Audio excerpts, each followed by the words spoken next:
एक एक महीने तक खुद के कन्वेंस से आ रहे होते हैं। पार्ट है, काफी सारे बच्चे फेल हो जाते हैं, काफी सारे बच्चे क्लियर करते हैं, काफी सारे बच्चे री अटेम्प्ट्स में भी जाते हैं। Welcome back to another video. यार इस वीडियो में हम बात करेंगे एसेंशियल की ऐसी 5 चीजों के बारे में जो बहुत जरूरी हैं एज अ फ्रेशर जानने के लिए, और हमें उसको एक टाइम पीरियड के अंदर करना भी बहुत जरूरी है, क्योंकि अगर हम लेट हो जाते हैं तो उसके काफी सारे कॉन्सिक्वेंसेस होते हैं। तो और ये सारी चीजें ना हमें कंपनी में जाने के बाद पता चलती हैं। जब हम कंपनी में एंटर करते हैं हमें धीरे धीरे टाइम टू टाइम चीजें पता चलती हैं। तो व्हाट इफ अगर हमें पहले से चीजें पता हो और हम उसका वेट करें, और जैसी आए वो अपॉर्चुनिटी, वो चीजें हम ग्रैब कर पाए और हमारी चीजें बहुत स्मूथली चल रही हो। ठीक है, तो ये सारी मेरी एक्सपीरियंस के बेसिस पे ही ऐसी मैंने 5 चीजें ली हैं जो बीइंग एज अ फ्रेशर अगर मुझे पहले से पता होता तो शायद चीजें बेटर होती। ठीक है, तो होपफुली आपको, अगर आप कंपनी में आपकी ज्वाइनिंग हो गई है या फिर आपकी जो ज्वाइनिंग डेट है, ऑनबोर्डिंग डेट है, वो आसपास है, तो ये वीडियो ध्यान से देखो क्योंकि ये वीडियो सच्ची इंपॉर्टेंट है। ठीक है, तो बिना किसी देर के जल्दी से स्टार्ट करते हैं। पहला टॉपिक है यार प्राइमर्स। प्राइमर्स कंपनी में होते हैं, प्राइमर्स क्लियर करना बहुत ज़रूरी है। प्राइमर्स हमारी कंपनी का एक बहुत बड़ा पार्ट है। काफ़ी सारे बच्चे फेल हो जाते हैं, काफ़ी सारे बच्चे क्लियर करते हैं, काफ़ी सारे बच्चे री अटेम्प्ट्स में भी जाते हैं। तो ये एक बहुत इंपॉर्टेंट पार्ट है।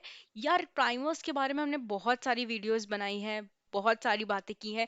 तो अगर आप कोई ऐसे हो जिसे प्राइमर्स के बारे में नहीं पता है, तो आप चैनल पे विजिट करो और वो वीडियोस देखो, क्योंकि प्राइमर्स सच में बहुत इंपॉर्टेंट है। ठीक है, यहाँ पे लिंक वगैरह भी आपको मिल जाएगा। लेकिन इस वीडियो में हम बेसिकली वो बात नहीं कर रहे हैं। इस वीडियो में हम बात कर रहे हैं कि प्राइमर्स इंपॉर्टेंट है, लेकिन करना क्या है कि जो प्राइमर्स के आपको मॉड्यूल्स मिलते हैं ना, वो आपको 100% कंप्लीशन के साथ आपको पूरे करने हैं। सो बेसिकली क्या होता है कि जो हमारा प्राइमर असेसमेंट होता है उसमें नेगेटिव मार्किंग नहीं होती है। तो अगर हमें नहीं भी आता है तो हम उसको कुछ भी मार्क करते हैं, क्योंकि हमें पता है कि नेगेटिव मार्किंग है नहीं। हो सकता है ठीक हो जाए, हो सकता है तुक्के में ठीक लग जाए, है ना। यार सोचो कि अगर आपकी बाय लक 75 प्लस या 75% आपके आ जाते हैं, तो आपको जो ये 10K का जो रिवॉर्ड मिलता है, वो उसकी ना दो कंडीशंस होते हैं। एक ये 75 अबव, और दूसरी 100% कंप्लीशन। तो यार 100% कंप्लीशन के चक्कर में मत रह जाना। इसीलिए मेक श्योर करना कि 75 अबव आना ना आना तो ये बात की बात है, आप पहले 100% कंप्लीट कर ही लो। ठीक है, बहुत सारे बच्चे पूछ रहे थे कैसे करना है, तो यार डम्स वगैरह मिल जाते हैं। अब तो बहुत कॉमन हो गया डम्स, तो आप उसकी हेल्प से भी कर सकते हो। ठीक है, दूसरी बात है यार, दूसरा टॉपिक है UAN number. UAN number and PF account. यार जैसे ही हम यूएएन नंबर, बहुत जरूरी है, बहुत बहुत बहुत जरूरी है। यूएएन नंबर मतलब आपकी सैलरी से कुछ एक पार्ट डिडक्ट होकर वहां जाता है, और और जब हम एक एज पे आते हैं तो वो एज अ पेंशन हमें मिलता है। ऐसे कुछ यूएएन नंबर का काम होता है। तो उसके लिए हमें एक अकाउंट बनाना होता है।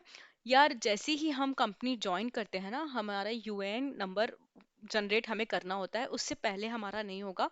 जिस दिन हम कंपनी ज्वाइन करेंगे उसी दिन हम उसी दिन या उस दिन के बाद हम यूएएन नंबर क्रिएट कर सकते हैं। यूजली ऐसा होता है कि यूएएन नंबर हमारा कंपनी भी जनरेट करती है। तो पहले हमने पूरा एक प्रोसीजर देखा है कि कैसे यूएएन नंबर जनरेट करना है, कैसे पहले चेक करना है कि यूएएन नंबर कहीं कंपनी ने तो हमारे लिए जनरेट नहीं कर दिया है। फिर अगर नहीं किया है तो खुद से जनरेट करना है। इंपॉर्टेंट ये है कि यूएएन नंबर सब जनरेट कर लेते हैं, नहीं करते तो शायद कंपनी भी लोगों की जनरेट कर देती है।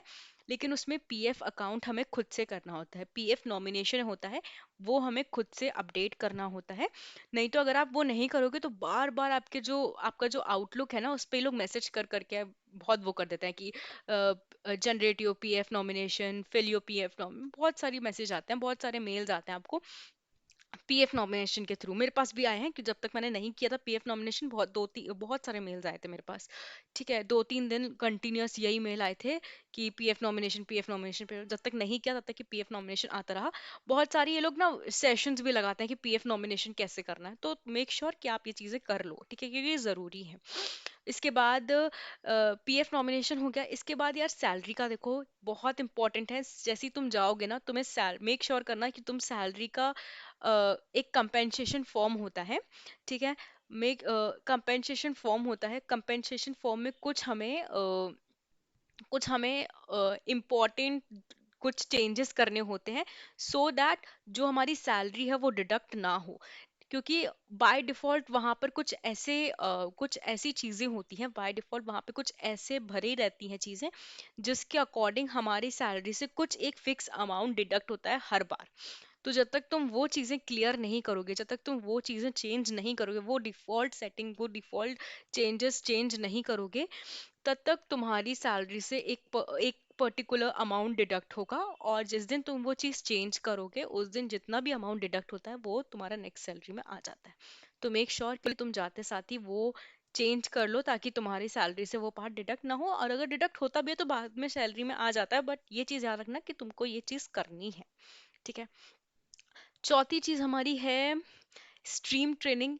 यार स्ट्रीम ट्रेनिंग बहुत इंपॉर्टेंट है। आई गेस देखो, स्ट्रीम ट्रेनिंग के अकॉर्डिंग ही तुम्हारे बाकी के जो 60% का तुम्हारा टेकजेनिक्स का जो एग्जाम है वो उस पर डिपेंड करेगा। उसके बाद तुम्हारा प्रोजेक्ट उस पर डिपेंड करेगा, तुम्हारी प्राइमरी स्किल उस पर डिपेंड करेगा, मतलब बहुत सारी चीजें। तो क्या होता है ना यार, स्ट्रीम ट्रेनिंग के लिए ना एक मेल आता है जिसमें तुम्हें स्ट्रीम ट्रेनिंग चूज करनी होती है, उसको प्रेफरेंस देनी होती है। बहुत सारी इसमें स्ट्रीम ट्रेनिंग होती है और उसमें प्रेफरेंस देनी होती है। तो उसमें क्या होता है कि जो फर्स्ट कम फर्स्ट सर्विस वाला पार्ट होता है, जो पहले भर देगा उसको वो वाली सर्विस मिल जाती है। तो तुम्हें क्या करना है कि मैंने क्या किया था, मैंने वो जो मेल था वो ही इग्नोर कर गया था, मुझसे मुझसे इग्नोर हो गया था वो।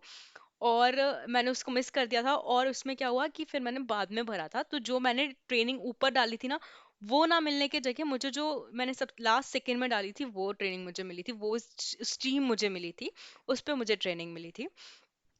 तो इसलिए मेक श्योर करना कि जब भी वो मेल आए तो तुम उसे ज्यादा से ज्यादा, मतलब जितना जल्दी तुम्हें हो सके उतना जल्दी तुम अपने पसंद की ट्रेनिंग जो भी तुम्हें इजी लगे, अपने हिसाब से वो प्रेफरेंस भरो और जल्दी भरो, ताकि तुम्हें तुम्हारी प्रेफरेंस जो ऊपर हो वो तुम्हें आसानी से मिल जाए। ठीक है। पांचवी बात ये है कि शटल्स। यार ये बहुत सारे लोगों का डाउट है। शटल यार पहले दिन से ही मिल जाती है, पहले दिन से आई गेस सेकेंड डे से मिल जाती है। हम में से बहुत सारे लोग होते हैं जिन्हें नहीं पता होता। तो शटल यार सेकेंड डे से ही मिल जाती है। उसके लिए एक रजिस्ट्रेशन करनी होती है, वो तुम्हें आईटी टीम के पास जाके, जो होता है ना, जैसे तुम्हारे जो पीओसी वगैरह होते हैं उनसे तुम्हें एक लिंक मिलती है और उसके थ्रू तुम रजिस्टर करते हो शटल्स में, और फिर तुम्हें शटल्स मिलते हैं। तो तुम्हें सेकेंड डे से ही शटल मिल जाएगी, बट उसके लिए मेक श्योर करो कि तुम उसमें रजिस्ट्रेशन वगैरह कर सको। तो यार ये ऐसा होता है कि लोगों को पता नहीं होता, वो एक एक महीने तक खुद के कन्वेंस से आ रहे होते हैं। तो शटल हमें दूसरे दिन से ही मिल जाते हैं, जिस दिन हम एंट्री करते हैं वो हमारा खुद का होता है। पर अगर हमें पहले दिन पता चल जाए तो हम दूसरे दिन ही शटल बुक करके शटल्स यूज कर सकते हैं। तो ये सारी चीजें मिस मत करना, ये बहुत सच में जरूरी है। एक एक चीज करना, एक एक चीज आराम से करना। बहुत कुछ स्टार्टिंग में यार तुम्हें ना समझ नहीं आएगा कि माइटी कैसे भरना है। स्टार्टिंग में तुम्हें समझ नहीं आएगा तुम्हारा पीओसी मैनेजर ये सब कौन है, क्या रहा है, तुम्हें कुछ समझ नहीं आ रहा होगा। ठीक है। पर स्मूथली जब चलेगा ना, जैसे तुम्हें प्रोजेक्ट मिलेगा, प्रोजेक्ट मिलने के बाद तुम्हारी चीजें स्मूथ हो जाएंगी। ठीक है। जब तक प्रोजेक्ट नहीं मिलेगा तब तक तुम्हें कुछ समझ नहीं आएगा, कौन सी चार्ज कोड, काम आईटी, क्या चीजें हैं, कुछ समझ नहीं आएगा। पर जैसे ही तुम्हारा प्रोजेक्ट मिलेगा, तुम्हें प्रोजेक्ट पे तुम्हें काम करने लगोगी, तुम्हारी चीजें स्मूथ हो जाएंगी। तुम्हें पता चल जाएगा कि हाँ ये वाला चार्ज कोड हमें ऐसे आईटी में भरना है, यहाँ पर हमें ये वाली स्किल्स करनी है, ये वाली ट्रेनिंग्स हमें करनी है, इसको करने से ये होगा, ये वाला फॉर्म भरने से ऐसा होगा। तुम्हें सब कुछ आराम से हो जाएगा। ठीक है। तो तुम्हें मेक श्योर करना है कि सारी चीजें तुम स्मूथली करो। और ये जो 5 चीजें हैं इनका ध्यान रखना, सो दैट तुम ये चीजें मिस ना करो और तुम्हें बाद में प्रॉब्लम ना हो। ठीक है। और नेक्स्ट वीडियो में यार हम बात करेंगे, यार नेक्स्ट वीडियो में हम बात करेंगे 5K कैश पॉइंट्स हमें मिलते हैं। ठीक है। एसेंचर के थ्रू हमें 5K के कॉइन्स मिलते हैं, बोनस पॉइंट्स बोल लो या कैश कॉइन्स जो भी बोलो। तो उसका क्या प्रोसीजर है हम वो देखेंगे, क्योंकि बहुत सारे लोगों को उसमें प्रॉब्लम आती है, तो हम वो भी देखेंगे। लेकिन उससे पहले हम एक Q&A करने वाले हैं। तो यार तुम्हारे जितने भी डाउट्स हो जो तुम्हें चाहिए कि तुम डिटेल में जानना चाहते हो, कोई भी प्रोसीजर, कोई भी ट्रेनिंग, कोई भी प्राइमर्स, एनीथिंग, कुछ भी हो, तो तुम मुझे बताओ कमेंट में, ताकि हम उसके बारे में डिस्कस करेंगे। एक Q&A सेशंस रखते हैं, आई गेस हम रखेंगे उसको 3-4 दिन बाद। तो इन 3-4 दिन में तुम्हें जितने भी डाउट्स हों, जैसा भी हो, तुम जो भी डाउट्स पूछोगे हम उससे डिटेल में उस वीडियो में डिस्कस कर रहे होंगे। और उसके बाद जो वीडियो आएगी वो होगी 5K कैश पॉइंट्स को जो हमें रिडीम करना है, उसका क्या प्रोसीजर है। तो आई होप ये वीडियो आपकी हेल्पफुल रही होगी, और अगर हेल्पफुल रही होगी तो कमेंट में ये डालो। और मिलते हैं नेक्स्ट वीडियो में। Till then keep preparing, bye bye.